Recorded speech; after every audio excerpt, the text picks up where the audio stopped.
This is number 45 in our final exam review from the Chapter 3 review on page 179, where again, we're asked to factor the polynomial. So always when we want to factor, we look for the greatest common factor.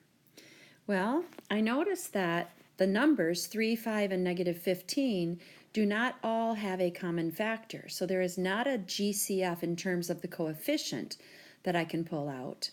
But I do notice that they all have an x, and I can only pull out the smallest exponent. So x to the first is the smallest. And they all have a y, and again, y to the first is the smallest.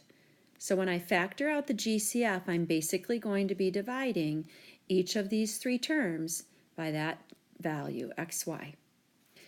So again, when we divide variables, we subtract their exponents. So I'll have a 3, x to the 1 divided by x to the 1, and y to the 1 divided by y to the 1 all cancel. So I'll just have 3 for my first term. And the second, I'll have a minus 5. X to the 2 divided by x to the 1 is x to the 2 minus 1. And y to the 2 divided by y to the 1 is y to the 2 minus 1. And then for my final term, I'll have a negative 15. X to the 3 divided by x to the 1 is x to the 3 minus 1. And y to the 3 divided by y to the 1 is y to the 3 minus 1. And as always, we want to look and see if there is any way to factor what remains in the parentheses.